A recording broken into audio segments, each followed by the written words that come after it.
Hello, this is Bridget Brown with Divine Essentials. Okay, guys, so I just finished doing the activation for the implant and entity removal. So this was a little bit longer than I thought it would be. I remember looking at the clock at 11111. So it's over an hour long. It's not much longer than that. I think it's like an hour and 15 minutes long. Um, but we did go through like everything. So we brought in tons of peeps. Like we brought in the archangels. We have Michael and Raphael. We had Saint Germain and the Violet Flame. We had the emissaries of light. We had the Pleiadian, Arcturian, Lyran, Andromedan, Syrian, Vegan, Avian, like everybody basically come to join us within the top diamond of the diamond light vortex. And then in the diamond with you, we brought down the light, and then down into the earth, we brought down the light.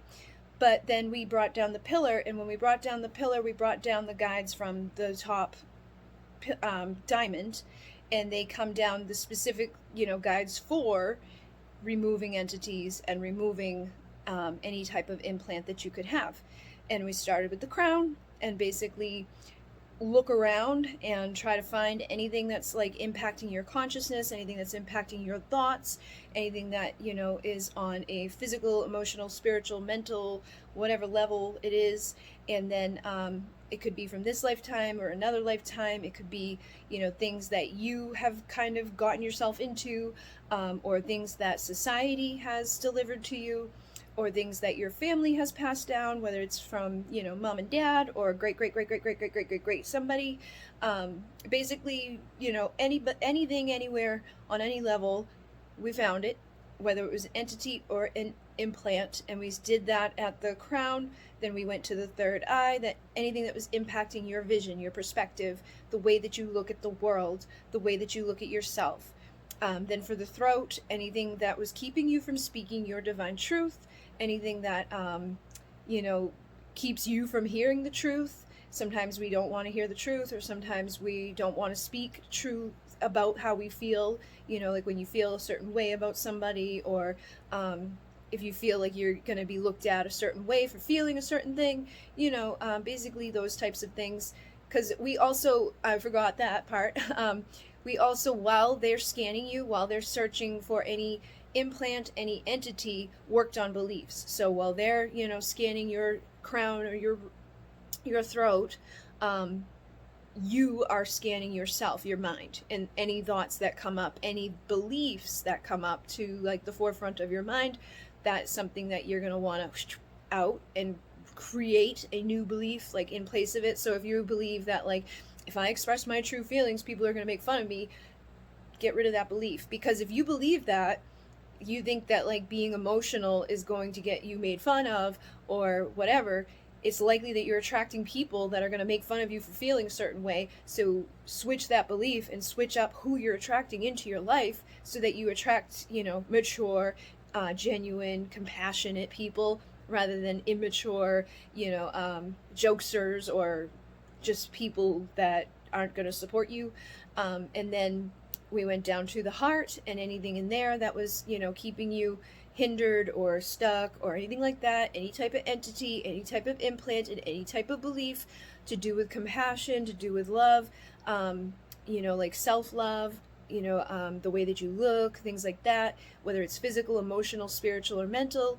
And then we went to the solar plexus for your power, your confidence, your strength, anything that is hindering you there.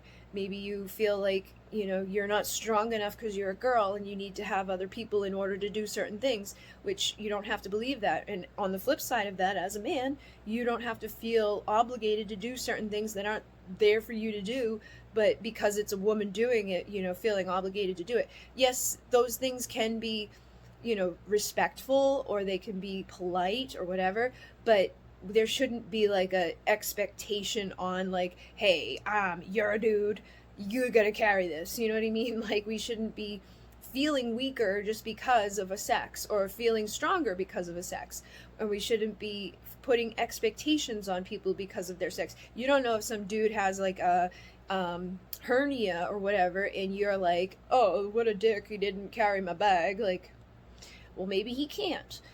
So don't go there. But basically, you know, getting rid of like the conditioned beliefs, getting rid of the beliefs that we've just created ourselves, and getting the beliefs that, you know, were passed down on all those places. Even with our sacral, what we did, actually I think it was the heart. Was it? No, maybe it was the sacral. I can't remember if it was the heart or sacral for some reason, but I know we went back to the mother's womb, and I think it was the sacral. I think that makes sense. But we went in back to the mother's womb to like really truly experience love. So I think it was the heart, because it's unconditional love without attachment, without expectation. Because, you know, like some people are like, oh my God, they don't love me as much as I love them because they forgot my favorite color, or they don't know what I want to drink. You know what I mean? Like, we could have crazy, weird thoughts. Like, you could have a boyfriend that's like, just because they did something weird, you're now expect that they don't love you as much as they say they do, or you love them more because you know this one thing about them. And everybody's got different love languages and things like that. So what we did was go back to the mother's womb, where like you had no way to see, you had no way to hear, you had no way to do nothing except for just be in love. And you wouldn't have existed if it wasn't for some vibration of love. You wouldn't have came to be, and you were giving, you know, sustenance and everything that you needed there while you were in that womb, or you would not have made it to life. You know, you wouldn't have come out. So we want you to go there to feel what that was like, because you had no expectation, no attachment, no like expectation on an outcome or anything. You had nothing going on except for love. So we wanted you to experience that. And then with the sacral energies, it was like all about relationships and just what I was just saying. And then with the root, your basic needs and survival, anything that, you know, comes from fear, anything that comes from lack mentality, anything that just comes from, you know, like a lower vibration. So they scanned you, you know, on each chakra, and then you did your own thing on each chakra that connected to those, you know, types of things, so that we could get beliefs that are like, all right, what type of belief are you thinking about connected to this? And I kind of, you know, guided you and gave you like little for instances at each place. But I want you to come up with your own too, that you're like, I know I believe in this and that shouldn't be believed. And it should just come to you like through your soul, through your intuition. So just kind of know and say, okay, I'm going to work on that and get rid of that. But then after that was done, there was like a big clearing, like a big swipe, like any part of your body, any level, physical, emotional, spiritual, mental, light body, we had them scan every inch, every part, every bit, because sometimes with entities they will hide, or they will be like, oh, I'm gonna go over here and like they disappear into another part of your body, or they do weird things. Like the gray entities, when I saw one of those attached to somebody, he tried to like, it was a he, I guess, I don't know, but he put on a wig. And it like tried to, it looked like E.T. when E.T. had the wig and the thing on.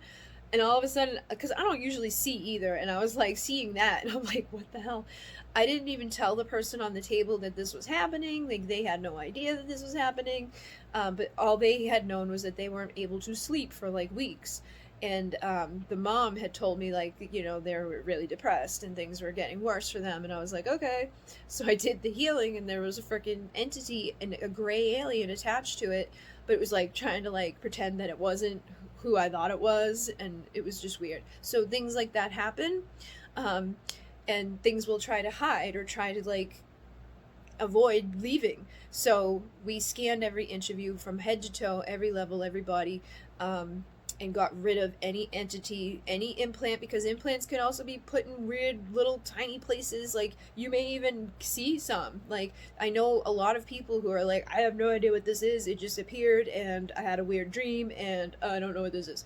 So you may have something like that where you can actually see it, or you may have something that is hidden somewhere that's like, you will never see it. So we found anything that was like that, got rid of it on any level, and then you were free to come back. And it was weird because the song ended, the song that I picked for this ended at the exact same time that I was like, and you're all set.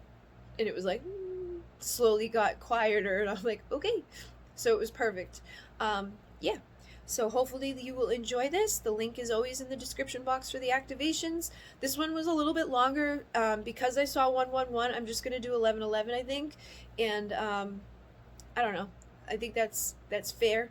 I keep saying that it's going to go up to $15 possibly, and have not done a single one at that. So I always feel like, ooh, and I just saw 1010 as I said that. So maybe I need to do 1010 because I'm like, maybe 1111 is too much. So it'll probably be 1010. But yeah, I will see you guys in there.